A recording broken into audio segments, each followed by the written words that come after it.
ഈ വീഡിയോയിൽ നമ്മൾ മിഡിൽ ഈസ്റ്റ് പ്രത്യേകിച്ച് ഇസ്രായേലിൻ്റെ കാര്യങ്ങളാണ് നോക്കുന്നത്. അവിടെ ഉണ്ടാകുന്ന ഡെവലപ്മെൻറ്റ്സും കാര്യങ്ങളൊക്കെയാണ്. അപ്പോൾ അതിൽ ഈ ജനുവരി 27 എന്ന് പറയുന്നത് വളരെ ഇമ്പോർട്ടൻ്റ് ആയിട്ടുള്ള ഒരു ദിവസമായിട്ടാണ് ഇസ്രായേലിൽ വർഷങ്ങളായിട്ട് ആചരിച്ചു വരുന്നത്. അതൊരു ഓർമ്മ പുതുക്കലിൻ്റെ ദിവസം കൂടിയാണ്. അതായത് വേൾഡ് വാർ 1945 രണ്ടാം ലോകമഹായുദ്ധത്തിൽ ഈ യഹൂദന്മാർക്കെതിരെ നടത്തിയ കൂട്ടക്കൊല അഥവാ വംശഹത്യ, ജെനോസൈഡ് എന്നൊക്കെ പറയപ്പെടുന്ന ഒരു പ്രവൃത്തി, വിഷവാതകം നിറഞ്ഞ വായു തുറന്നുവിട്ട് അവരെ ഒരു കൂട്ടമായിട്ട് കൊന്നൊടുക്കിയതിൻ്റെ ആ ഒരു ദിവസത്തിന്റെ ഓർമ്മ പുതുക്കലാണ്. അപ്പൊ അതുപോലെ ഈ പോളണ്ട് എന്ന് പറഞ്ഞ രാജ്യത്താണ് ഈ ഒരു സംഭവം നടന്നത്. ഈ വേൾഡ് വാർ അവസാനിച്ചു എന്ന് പ്രഖ്യാപിച്ചിട്ടും ഈ കൊലപാതകം നിർത്തിയിട്ടില്ല എന്നുള്ളതായിരുന്നു ഇതിന്റെ വസ്തുത. അതാണ് മനസ്സിലാക്കേണ്ടത്. കാരണം ഇതൊരു അജണ്ടയായിരുന്നല്ലോ. കാരണം ഈ രണ്ടാം ലോകമഹായുദ്ധത്തിൽ പങ്കെടുക്കുക, അതിന്റെ ഇടയിൽ കൂടെ ഈ യഹൂദന്മാരെ വധിക്കുക എന്നുള്ളത് ജർമ്മനിയിൽ നിന്ന് തുടങ്ങിയ ഒരു ഹിഡൻ അജണ്ടയായിരുന്നു. ആ അജണ്ടയുടെ ഭാഗമായതുകൊണ്ട് തന്നെയാണ് രണ്ടാം വേൾഡ് വാർ അവസാനിച്ചിട്ടും ഈ യഹൂദന്മാരെ വധിക്കുക എന്നുള്ള പ്രവൃത്തി നിന്നില്ല എന്നുള്ളതാണ്. കാരണം ഈ ഒരു യുദ്ധത്തിന്റെ ഇടയ്ക്ക് എവിടെയൊക്കെ കൊണ്ട് ഈ യഹൂദന്മാരെ അടച്ചു വെച്ചിരിക്കുന്നു എന്നുള്ളത് കണ്ടെത്താൻ തന്നെ വലിയ ബുദ്ധിമുട്ടായിരുന്നു. ആ രീതിയിലാണ് ലക്ഷക്കണക്കിൽ യഹൂദന്മാരെ കൊണ്ട് അടച്ചു വെച്ചിരുന്നത്. അതിന്റെയൊക്കെ കഷ്ടപ്പാടുകളിൽ നിന്നാണല്ലോ ഈ ഒരു ഫീനിക്സ് പോലെ ഇപ്പം ഈ ഒരു ഇസ്രായേൽ എന്ന് പറഞ്ഞ ഒരു രാഷ്ട്രം ഇങ്ങനെ കെട്ടിപ്പടുത്തി ഉയർത്തി വെച്ചിരിക്കുന്നത്. അപ്പൊ എന്തായാലും ആ ഒരു ഓർമ്മ പുതുക്കലിന്റെ ദിവസമായിട്ട് നെതന്യാഹുവിന് പോളണ്ടിലേക്ക് പോകേണ്ടതുണ്ട് ജനുവരി 26 അപ്പം ജനുവരി 26 പോകേണ്ടതുണ്ട്. ജനുവരി 27 ആ ഒരു ഓർമ്മ പുതുക്കലിന് പങ്കെടുക്കേണ്ടതുണ്ട്. ഓസ്റ്റിവിറ്റ്സ് ലിബറേഷൻ എന്നാണ് ആ ഒരു ഇൻസിഡന്റിനെ പറയുന്നത്. അപ്പൊ അതിൽ പങ്കെടുക്കാൻ വേണ്ടി നെതന്യാഹുവിന് പോകേണ്ടതുണ്ട്. പക്ഷേ ഈ പോളണ്ടിൽ ഇന്റർനാഷണൽ ക്രിമിനൽ കോർട്ട്, ICCയുടെ ജൂറിസ്ഡിക്ഷനിൽ വരുന്ന ഒരു സ്ഥലമാണ് ഈ ഒരു പോളണ്ട്. അപ്പൊ അവരെ ICCയുമായിട്ടുള്ള ട്രീറ്റി സൈൻ ചെയ്ത രാഷ്ട്രവുമാണ് ഈ പോളണ്ട്. അപ്പൊ അതുകൊണ്ട് തന്നെ പോളണ്ടിലേക്ക് പോയി കഴിഞ്ഞാൽ ഒരു അറസ്റ്റ് ചിലപ്പം നടന്നേക്കാം. ബെഞ്ചമിൻ നെതന്യാഹുവിനെ ചിലപ്പോൾ ICC അറസ്റ്റ് ചെയ്തേക്കാം എന്നുള്ള നിലയിലുള്ള ഡിസ്കഷൻസ് ഒക്കെ ഉണ്ടായിരുന്നു. പക്ഷെ ഇപ്പം പോളണ്ടിന്റെ സൈഡിൽ നിന്ന് തന്നെ വളരെ ശക്തമായിട്ടുള്ള ഒരു നിലപാട് വന്നിരിക്കുകയാണ്. നെതന്യാഹുവിനെ ഏത് വിധേനയും ഞങ്ങൾ പ്രൊട്ടക്ട് ചെയ്യും, ഇവിടെ വെച്ചൊരു അറസ്റ്റിന് ഞങ്ങൾ സമ്മതിക്കില്ല എന്ന് പോളണ്ട് നിലപാടെടുത്തിരിക്കുകയാണ്. അപ്പൊ എന്തായാലും നെതന്യാഹു ഒരുപക്ഷെ പോവാനുള്ള തീരുമാനം എടുക്കുന്നതായിരിക്കും എന്നാണ് മനസ്സിലാക്കാൻ പറ്റുന്നത്. പക്ഷെ ഇതുവരെ നെതന്യാഹു പോകുമോ ഇല്ലയോ എന്നുള്ളതിനെ കുറിച്ചുള്ള അറിയിപ്പ് വെളിയിൽ വന്നിട്ടില്ല. പക്ഷെ ഒരു 90% സാധ്യത പോവാൻ തന്നെയാണെന്നാണ് മനസ്സിലാക്കാൻ പറ്റുന്നത്. ലെബനാനില് ജോസഫ് ആവൻ എന്ന് പറയുന്നത് ഇതിന് മുമ്പ് അവിടെ ഇരുന്ന ഒരു ആർമി ചീഫാണ്, ലെബനാന്റെ ആർമി ചീഫ്. ഈ വ്യക്തി വളരെ കൃത്യമായിട്ട് ഈ വ്യക്തി ചെയ്തിരുന്ന പ്രവൃത്തി എന്ന് പറഞ്ഞാൽ ഇയാള് ആർമി, അതായത് ലെബനാൻ ആർമിയെ ഇസ്രായേലിന്റെയും ഹിസ്ബുള്ളയുടെയും പ്രശ്നത്തിന്റെ ഇടയിൽ ഇടപെടാതിരിക്കാൻ വളരെ നല്ല രീതിയിലുള്ള ശ്രദ്ധ പുലർത്തിയിരുന്ന ഒരു വ്യക്തിയാണ് ഈ ജോസഫ് ആവൻ എന്ന് പറഞ്ഞ ഈ ഒരു വ്യക്തി. അപ്പം ഈ പുള്ളി തന്നെ ഇപ്പോൾ തേഴ്സ്ഡേ ഇലക്റ്റഡ് ആയിട്ട് ലെബനാന്റെ പുതിയ പ്രസിഡന്റ് ആയിട്ട് മാറിയിരിക്കുകയാണ്. അപ്പൊ ഇത് ഇസ്രായേലിന് ഒരു ശുഭപ്രതീക്ഷ നൽകുന്ന ഒരു വിഷയമായിട്ടാണ് കരുതപ്പെടുന്നത്. എന്തുകൊണ്ടെന്ന് പറഞ്ഞാൽ ഇത് ഹിസ്ബുള്ളയെ തനിച്ചു വിടാനും, അതായത് ഈ ഒരു ലെബനാൻ ആർമിയുമായിട്ട് ഒരു ജോയിന്റ് വെഞ്ചർ ആയിട്ട് വന്നിട്ട് ഇസ്രായേലിനെതിരെ ഫൈറ്റ് ചെയ്യാനുള്ള ഒരു സിറ്റുവേഷൻ ക്രിയേറ്റ് ചെയ്യാതിരിക്കാൻ പുള്ളി വളരെയധികം ശ്രദ്ധിക്കും എന്നാണ് ഇസ്രായേൽ കരുതുന്നത്. അപ്പൊ എന്തായാലും പുള്ളി ഇനി പൊസിഷനിൽ ഇപ്പോൾ വന്നതേ ഉള്ളൂ. ഇനിയിപ്പോൾ ഒരുപാട് കാര്യങ്ങൾ, ആക്ഷൻ പ്ലാൻസും കാര്യങ്ങളൊക്കെ ഷെഡ്യൂൾ ചെയ്യേണ്ടതുണ്ട്. അപ്പം ഇനി അങ്ങോട്ട് ജോസഫ് ആവൻ ആയിരിക്കും തീരുമാനിക്കുന്നത് ലെബനാൻ ഏതൊരു സ്റ്റാൻഡ് എടുക്കണം, ഇസ്രായേലിനൊപ്പം നിൽക്കണോ അല്ലെങ്കിൽ ഇറാന്റെ ഒപ്പം നിന്നുകൊണ്ട് ഹിസ്ബുള്ളയെ സപ്പോർട്ട് ചെയ്ത് വീണ്ടും ഒരു ചളിക്കുഴിയിലേക്ക് തന്നെ വീഴണോ എന്നുള്ള തരത്തിലുള്ള തീരുമാനം എടുക്കേണ്ടത് ഈ ഒരു ജോസഫ് ആവനാണ്. അപ്പൊ എന്തായാലും ഇസ്രായേലിനെ സംബന്ധിച്ചിടത്തോളം എന്തായാലും ഒരു നല്ല പ്രതീക്ഷയാണെന്നാണ് മനസ്സിലാക്കാൻ പറ്റുന്നത്. ഇറാന്റെ സങ്കടം വളരെയധികം വിളിച്ചു പറഞ്ഞിരിക്കുന്ന ഒരു അവസ്ഥയാണ്. അവർ പറഞ്ഞിരിക്കുന്ന സ്റ്റേറ്റ്മെന്റ് എന്ന് പറഞ്ഞാൽ ഇസ്ലാമിക് റിപ്പബ്ലിക് സഫറിങ് എന്നാണ് പറഞ്ഞിരിക്കുന്നത്. എന്തുകൊണ്ടാണ് സ്റ്റേറ്റ്മെന്റ് അങ്ങനെ പറഞ്ഞിരിക്കുന്നത് പറഞ്ഞാൽ ഈ അസാദിന്റെ വീഴ്ച, സിറിയയിലെ അസാദ് ഭരണകൂടത്തിന്റെ ഒരു വീഴ്ച ഇറാൻ ഇപ്പോഴും മറക്കാൻ കഴിയാത്തൊരു വീഴ്ചയായിട്ട് തന്നെയാണ് നിലനിൽക്കുന്നത്. അതുകൊണ്ട് അവര് ഇത് എപ്പോഴും വിളിച്ചു പറയുക, ഓർത്തിരിക്കുക എന്നുള്ള അവസ്ഥയിലാണ് അവരുള്ളത്. ഡിഫീറ്റഡ് എന്നാണ് അവർ സ്റ്റേറ്റ്മെന്റ് പറയുന്നത്. നമ്മൾ തോൽപ്പിക്കപ്പെട്ടു, വീണ്ടും തോൽപ്പിക്കപ്പെട്ടു, ആ രീതിയിൽ തോൽപ്പിച്ചിരിക്കുന്നതാണ്. ആ ഇസ്ലാമിക് റെജീം ഇസ്ലാമിക് റെജീമിന്റെ ഒരു തകർച്ച അത്രമാത്രം ഒരു വേദനാജനകമാണ്. ഇസ്രായേലിനെ ചെറുക്കാൻ പറ്റാത്തതിന്റെ മെയിൻ ആയിട്ടുള്ള റീസൺ ഈ ഒരു സിറിയയിലെ അസാദിന്റെ ഒരു വീഴ്ചയാണ്. ആ റെജീം ചേഞ്ച് മാത്രമാണ് ഇതിന്റെ കാരണം എന്നാണ് ഇറാൻ വിലയിരുത്തുന്നത്. കാരണം ഇറാൻ എല്ലാം കരുതിക്കൂട്ടി വെച്ചിരുന്നത് ഇസ്രായേലിനെതിരെ നടത്തിയിരുന്ന വെല്ലുവിളികളെല്ലാം തന്നെയും ഈ ഒരു സിറിയയെ കരുതിയിട്ടായിരുന്നു. കാരണം സിറിയയുടെ സൈഡിൽ നിന്ന് ഇസ്രായേലിന് ബോർഡർ ഉണ്ട്, ശക്തമായി അടിക്കാമെന്ന് വിചാരിച്ചുകൊണ്ടാണ് ഈ പ്രവർത്തികൾ മൊത്തം നടത്തിക്കൂട്ടിയത്. പക്ഷേ അത് മുൻകൂട്ടി കണ്ട് ഇസ്രായേൽ ഒരു പൂ പറിക്കുന്ന ലാഘവത്തോടു കൂടി അസാദിനെ കസാരയിൽ നിന്ന് ഇറക്കി അങ്ങ് പുറത്തു വിട്ട്. ഇതാണ് ഒരു എക്സ്ട്രീം ആയിട്ടുള്ള, അത്ര പെർഫെക്റ്റ് ആയിട്ടുള്ള ഒരു ഓപ്പറേഷനാണ് ഈ സിറിയയിൽ ഇസ്രായേൽ നടത്തിയത്. എന്നാൽ ഇസ്രായേൽ ഇപ്പോഴും സിറിയയെ വിട്ടിട്ടില്ല. സിറിയക്കുള്ളിൽ ഇന്നലെ വരെ തുടർച്ചയായ റെയ്ഡുകൾ നടത്തുന്നുണ്ട് അവിടെ. അതായത് പ്രത്യേകിച്ചും ഈ ലെബനാനിലേക്ക് ക്രോസ് ആകുന്ന ബോർഡർ, ആ ബോർഡർ വളരെ കൃത്യമായിട്ട് ഇസ്രായേൽ മോണിറ്റർ ചെയ്യുന്നുണ്ട്. അവിടുന്ന് ഒരുപാട് പിന്നെ വെപ്പൺസ്, ആർട്ടിലറീസ്, ഗൺസ് ഇതെല്ലാം ദിവസം പിടിച്ചുകൊണ്ടിരിക്കുകയാണ്. അവിടെ ഇന്ന് പോലും ഒരു നിർത്തിയിട്ടിരുന്ന ഒരു വെഹിക്കിൾ, ഒരു ലോഡ് ക്യാരിങ് വെഹിക്കിൾ, ആ വെഹിക്കിൾ പരിശോധിച്ചപ്പോഴത്തേക്കും അതിനകത്ത് മൊത്തം ആംസ് ആണ്. ആ രീതിയിലാണ് ഇസ്രായേൽ അതിനപ്പം തന്നെ ലോഡ് അൺലോഡ് ചെയ്യിപ്പിച്ചത്, നടു റോട്ടിൽ തന്നെ ഇറക്കി വെച്ചിരിക്കുകയാണ് അത്രയും സാധനങ്ങൾ. ആ രീതിയിലാണ് ഇസ്രായേൽ എല്ലാം മോണിറ്റർ ചെയ്യുന്നത്. ആ ബഫർ സോൺ എന്ന് പറയുന്ന സ്ഥലവും ബഫർ സോണിന്റെ അപ്പുറത്തും ഇസ്രായേലിന്റെ സ്പൈ ഏജന്റുകളെ വെച്ചിട്ടുണ്ട് എന്നുള്ളതാണ് മനസ്സിലാക്കാൻ പറ്റുന്നത്. ആ രീതിയിലാണ് സിറിയയിൽ നിന്നും ലെബനാനിലേക്ക് പോകുന്ന ആയുധക്കടത്ത് ഇസ്രായേൽ തടഞ്ഞുകൊണ്ടിരിക്കുന്നത്. ഇസ്രായേൽ ഗഡ്സ് ഡിഫൻസ് മിനിസ്റ്റർ പറഞ്ഞിരിക്കുന്നത്, നമുക്ക് വെസ്റ്റ് ബാങ്കിന്റെ ഉള്ളിൽ ഒരു ഓപ്പറേഷൻ നടത്തേണ്ടി വന്നേക്കും. അത് IDF-ന്റെ ചീഫായിട്ടുള്ള ആൾക്കാർ, അതായത് ഈ ഹൈറാർക്കി പ്രകാരം IDF-ന്റെ ആൾക്കാരുണ്ടല്ലോ, സോൾജേഴ്സ്, അവരെ നിയന്ത്രിക്കുന്ന കമാൻഡേഴ്സ്, അതുപോലത്തെ ആൾക്കാരുടെ അടുത്തൊക്കെ ഡിസ്കസ് ചെയ്തുകൊണ്ടിരിക്കുകയാണ്.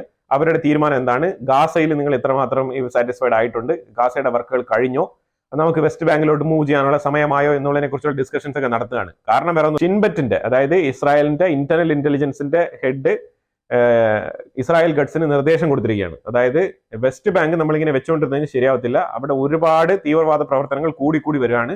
അവിടെ മൊത്തത്തിൽ ഒരു അവിയൽ പരുവത്തിൽ കിടക്കുന്ന ഒരു അവസ്ഥയാണ്. ജനീൻ ആയിക്കോട്ട്, അതേപോലെ പാലസ്തീൻ അതോറിറ്റിയിലുള്ള പാലസ്തീൻ ജിഹാദ് ഗ്രൂപ്പ് ആയിക്കോട്ടെ, അതേപോലെ ഹമാസ് ആയിക്കോട്ടെ, ഇവരെല്ലാവരും തന്നെ അവിടെ ഒരു കൂട്ടടിയാണ്.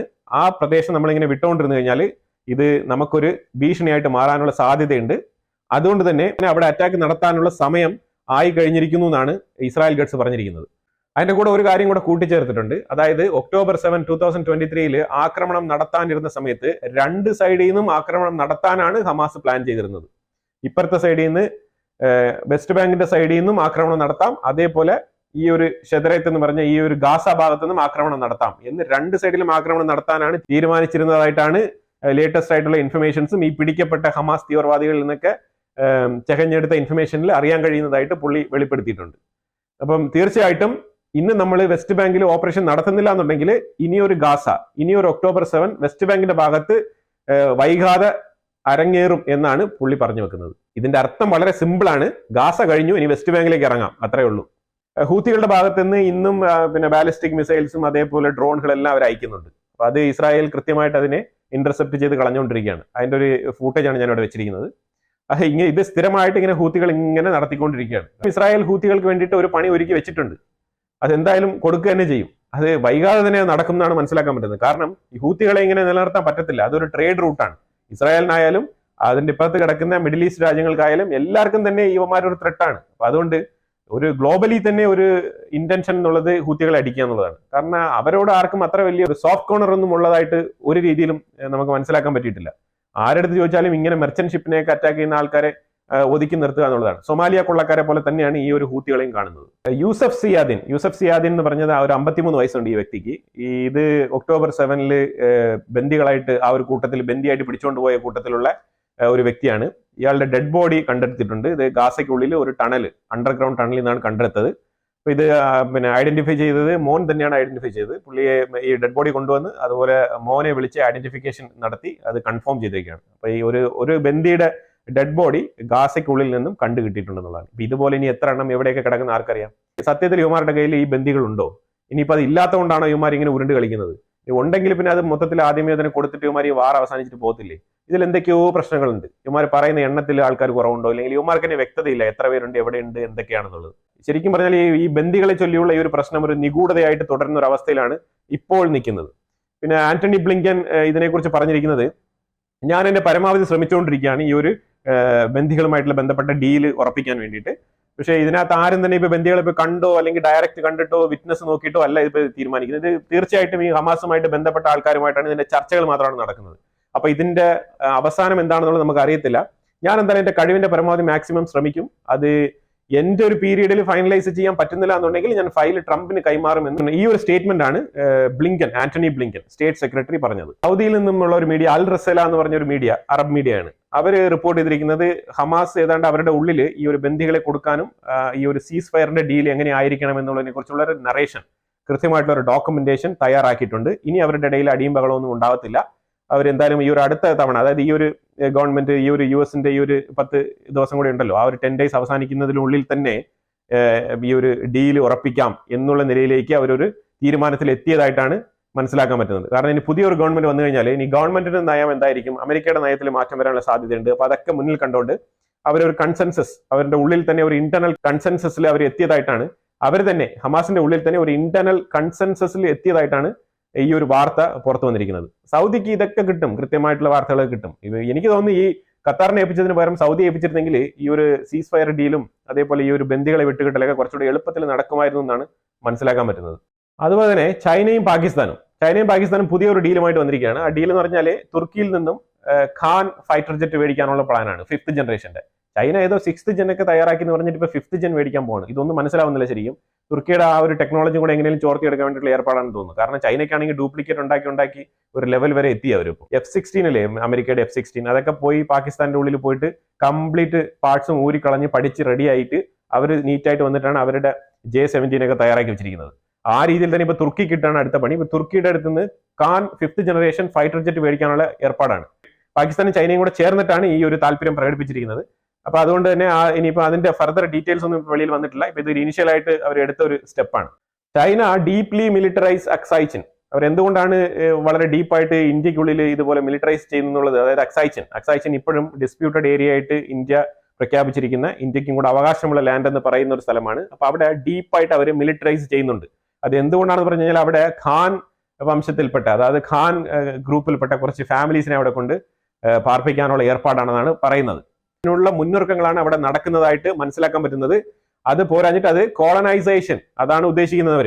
അവിടെ കോളനൈസ് ചെയ്യുക എന്നുള്ളതാണ് പൊതുവെയുള്ള ഉദ്ദേശം. ആ സ്ഥലം എന്ന് പറഞ്ഞാൽ വളരെ ഡ്രൈ ലാൻഡ് ആണ്. അവിടെ ആ രീതിയിൽ പോയി താമസിക്കാൻ പറ്റുന്ന ഒരു സ്ഥലമല്ല. പക്ഷെ അവിടെ ചൈന ഇൻഫ്രാസ്ട്രക്ചർ വളരെ ഹെവി ആയിട്ട് ബിൽഡ് ചെയ്യുന്നുണ്ട്. റോഡ്, അതേപോലെ കൺസ്ട്രക്ഷൻസ്, ബിൽഡിങ്സ് അതേപോലെ ചെയ്യുന്നുണ്ട്, എല്ലാ കാര്യങ്ങളും. അപ്പൊ അതുകൊണ്ട് തന്നെ നമുക്ക് മനസ്സിലാക്കാൻ പറ്റുന്നത് ഇത് US ഒരു റെസൊല്യൂഷൻ പാസ്സായല്ലോ, ഈ മഹ്മോഹൻ ലൈൻ എന്ന് പറഞ്ഞിട്ട് ഒരു ലൈനിന് കഴിഞ്ഞ മാസമാണ് US സെനറ്റിൽ അത് അപ്രൂവ് ആയത്.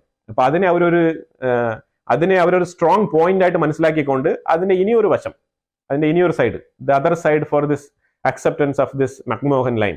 മക്മോഹൻ ലൈനിലെ ഗ്ലോബലി അംഗീകരിക്കുന്നതായിട്ട് വിചാരിച്ചുകൊണ്ട് ചൈന എന്ത് ചെയ്ത് മൊത്തത്തിൽ ടോട്ടലി തന്നെ അവരുടെ ജിയോ പൊളിറ്റിക്സ് മാറ്റി കളിക്കുകയാണ്. അതായത് ഇനി അരുണാചൽ പ്രദേശ് ആ ഒരു ഈ ഭാഗങ്ങളിലോട്ടൊന്നും വരുന്നില്ല ചൈന.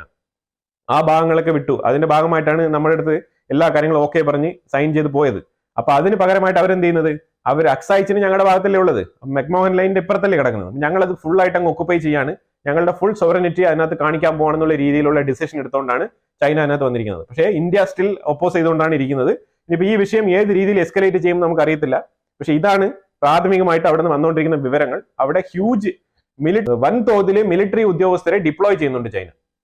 അതാണ് ഇപ്പൊ നിലവിൽ നടന്നുകൊണ്ടിരിക്കുന്നത്. ഇത് തീർച്ചയായിട്ടും ഒരു ടെൻഷൻ എസ്കലേറ്റ് ആകുന്ന ഒരു വിഷയം തന്നെയാണ്. ഈ ഒരു പ്രവൃത്തി ഇന്ത്യക്കും ചൈനയ്ക്കും വീണ്ടും ഒരു തർക്കത്തിലേക്ക് പോകുന്ന അവസ്ഥയാണ് ഉണ്ടാക്കുന്നത്. പിന്നെ ഇനിയൊരു ഫെന്റാസ്റ്റിക് വിഷയമാണ്, ഇതൊരു ടെക്നോളജി പരമായിട്ടുള്ള വിഷയമാണ്. അതായത് എയർ ടാക്സി.